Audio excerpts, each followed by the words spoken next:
Sir in fact ಇದೇ ವೇದಿಕೆಯಲ್ಲಿ ಹೀಗೆ ಕೂತಿದ್ದಾಗ ನಾವು ಮಾತಾಡುವಂತಹ ಸಂದರ್ಭದಲ್ಲಿ ಹೇಳಿದ್ರಿ ನರೇಂದ್ರ ಮೋದಿ ಅವರು ಉದ್ಯೋಗ ಸೃಷ್ಟಿ ವಿಚಾರದಲ್ಲಿ ಫೇಲ್ ಆಗಿದ್ದಾರೆ ಮತ್ತು ಸ್ಮಾರ್ಟ್ ಸಿಟಿಗಳ ವಿಚಾರದಲ್ಲಿ ಫೇಲ್ ಆಗಿದ್ದಾರೆ. ಅವರು ಕೊಟ್ಟಂತಹ ಭರವಸೆಗಳನ್ನ ಫುಲ್ಫಿಲ್ ಮಾಡೋದಕ್ಕೆ ಎಲ್ಲೋ ಒಂದು ಕಡೆ ಫೇಲ್ ಆಗಿದ್ದಾರೆ ಅನ್ನುವಂಥದ್ದನ್ನು ಹೇಳಿದ್ರಿ. ಇವತ್ತು ವಾಟ್ ಈಸ್ ಯುವರ್ ಸ್ಟ್ಯಾಂಡ್ ಅಂತ? ನೋಡಿ, ನಾವು ಒಂದು ಹೇಳ್ತೀನಿ, comparing to other prime ministers, Narendra Modi ಅವರು ಯೂಶ್ವಲಿ ಒಂದು ಪೀರಿಯಡ್ ಆದಾಗ ಇನ್ಕಮ್ ಸ್ಟಾರ್ಟ್ ಆಗ್ತದೆ, 2 ಪೀರಿಯಡ್ ಪ್ರೈಮ್ ಮಿನಿಸ್ಟರ್ ಆಗಿ ಮುಂದುವರಿಸಿದ. ಇದು ನಿರುದ್ಯೋಗ ಸಮಸ್ಯೆ ಮತ್ತೊಂದು ಇಲ್ಲ ಅಂತ ಹೇಳುವುದೇ ಇಲ್ಲ, ಇದೆ. ಅದನ್ನು ಮೀರಿನೂ ಸಹಿತ ಇನ್ಫ್ರಾಸ್ಟ್ರಕ್ಚರ್ ಇರ್ಬೋದು, ಇಂಟರ್ನ್ಯಾಷನಲಲ್ಲಿ ಇದಕ್ಕೆ ಭಾರತ ದೇಶವನ್ನು ಹೆಚ್ಚು ಪ್ರಬಲವಾಗಿ ಮೂಡಿಸುವಂಥದ್ದು ಇರ್ಬೋದು, ಮತ್ತು ಈ ಇಡೀ ದೇಶವನ್ನು ಒಗ್ಗಟ್ಟಿಸಿಗೂಡಿಸುವಂಥದ್ದು ಆ ಕೆಲಸ ಮೋದಿಯವರು ಮಾಡಿದ್ದಾರೆ. ಕರೆಕ್ಟ್. ಕೆಲವೊಂದು ಸಾಧನೆಗಳಲ್ಲಿ ಒಂದಿಷ್ಟು ಸಾಧನೆಯಲ್ಲಿ ಕೊರತೆನೂ ಇರ್ಬೋದು, ಬಟ್ ಅವರಂಥ ಪ್ರಬಲ ನಾಯಕರು ಯಾರಿದ್ದಾರೆ ದೇಶದಲ್ಲಿ? ಹೌದು. ಅವ್ರು ಮತ್ತೊಮ್ಮೆ ಪ್ರಧಾನಮಂತ್ರಿ ಆಗಬೇಕಂತ ಎಲ್ಲರ ಆಸೆ ಇದೆ. ಅದಕ್ಕೆ ಒತ್ತು ಕೊಟ್ಟು ಇವತ್ತು ನಾನು BJPಗೆ ಮರು ಸೇರ್ಪಡೆ ಆಗಿದ್ದೆ.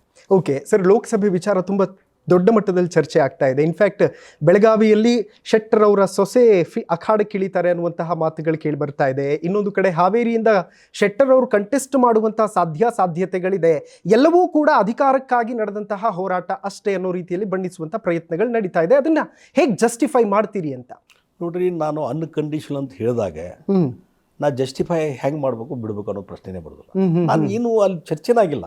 ಓಕೆ, ಹಾವೇರಿಯಿಂದ ನಿಲ್ತೀನೋ ಬೆಳಗಾವಿಯಿಂದ ಮತ್ತೊಬ್ಬರು ನಿಲ್ತಾರೋ ಏನು ಚರ್ಚೆನೇ ಮಾಡಿಲ್ಲ ಅಂದಮೇಲೆ ಅಧಿಕಾರಕ್ಕಾಗಿ ನಾವು ಏನು ಪ್ರಯತ್ನ ಮಾಡ್ತಾ ಇದೀವಿ ಅನ್ನೋಂಥ ಪ್ರಶ್ನೆನೇ ಇಲ್ಲ. ಮತ್ತೆ ಅವತ್ತು ಯಾಕೆ ಬಿಟ್ಟು ಬಂದ್ರಿ ಸರ್? ಅಧಿಕಾರಕ್ಕಾಗಿ ತಾನೇ ಬಿಟ್ಟು ಬಂದದ್ದು ಅಂತ.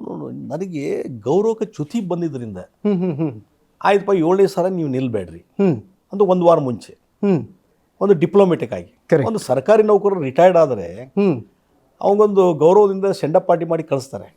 ನಾವು 30 ವರ್ಷ ದುಡಿದೀವಿ, ಕರೆದು ಒಂದು ಡಿಪ್ಲೊಮೆಟಿಕ್ ಆಗಿ 1 ವಾರ ಮುಂಚೆ ಸೆಟ್ರ ಬೇಡ ಈ ಸಲ ಸ್ಪರ್ಧೆ, ನೀವು ಬೇರೆ ಸ್ಥಾನಮಾನ, ನೀವು ಹಿರಿಯರಿದ್ದೀರಿ, ನಿಮ್ಗೆ ಬೇರೆ ರೆಸ್ಪೆಕ್ಟ್ ಕೊಡ್ತೀವಿ. ಹೌದು, ನಿಜ ಅಂತ ಹೇಳಿಬಿಟ್ಟಿದ್ರೆ ಬಹುಶಃ ನಾ ಆಟ ಮಾಡ್ತಾ ಇಲ್ಲ. ಹೌದು, ಇಷ್ಟೇ ಇರುವಂಥ ಸೂಕ್ಷ್ಮವಾದ ಪ್ರಶ್ನೆ. ಆ ಸೂಕ್ಷ್ಮವಾದ ಪ್ರಶ್ನೆ ಅವತ್ತಿನ ಸಂದರ್ಭದಲ್ಲಿ ಯಾರು ಮಾಡಲಿಲ್ಲ. ಕರೆಕ್ಟ್.